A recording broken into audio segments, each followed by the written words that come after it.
ইঙ্গিত মিলেছিল আগেই, শেষ পর্যন্ত শাস্তির খাড়া। এশিয়ান গেমসে পদক প্রত্যাখ্যানের জের ভারতীয় বক্সার এল সরিতা দেবীকে 1 বছরের জন্য নির্বাসিত করল আন্তর্জাতিক বক্সিং সংস্থা।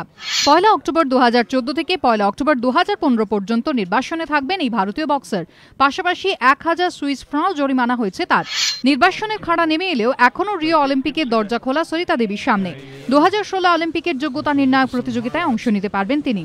ইনচিয়নে এশিয়ান গেমসে সেমিফাইনালে বিতর্কিত সিদ্ধান্তে কোরিয়ার বক্সারদের বিরুদ্ধে হেরে যান সরিতা, কিন্তু পোডিয়ামে গিয়ে পদক নিতে অস্বীকার করেন। মাথা চাড়া দেয় বিতর্ক। আন্তর্জাতিক বক্সিং সংস্থা ঘটনার কৈফিয়ত তলব করে ভারতীয় বক্সিং ফেডারেশনের কাছে। শোকজ করা হয় সরিতাকেও। ঘটনার জন্য বারবার ক্ষমা চান তিনি, লাভ হয়নি। শেষ পর্যন্ত 1 বছরের নিষেধাজ্ঞা। নির্বাসনের খবরে যদিও অবশ্য খুব একটা বিচলিত নন সরিতা। তিনি জানিয়েছেন, খারাপ সময় বক্সিং ইন্ডিয়া যেভাবে আমার পাশে দাঁড়িয়েছে তাতে আমি অভিভূত। দেশের বক্সিং জগতের মানুষজন আমার পাশে এসে দাঁড়িয়েছেন। তবে অলিম্পিক গেমসে অংশ নেওয়ার সুযোগ থাকছে, এই বিষয়টাই স্বস্তির। অলিম্পিক থেকে পদক আনার প্রাণপণ চেষ্টা করব। এদিকে সরিতার উপর থেকে 1 বছরের নির্বাসন তুলে নেওয়ার আর্জি জানিয়ে আন্তর্জাতিক বক্সিং সংস্থাকে চিঠি দিল কেন্দ্রীয় ক্রীড়া মন্ত্রক। পদক বিতর্কে সরিতার পাশে দাঁড়িয়েছিলেন সচিন তেন্ডুলকরও। এআইবি এর নিষেধাজ্ঞার বিরোধিতা করার আর্জি জানিয়ে ক্রীড়া মন্ত্রীর দ্বারস্থ হয়েছিলেন তিনি। তারপরই নড়েচড়ে বসে ক্রীড়া মন্ত্রক। এবিপি আনন্দ।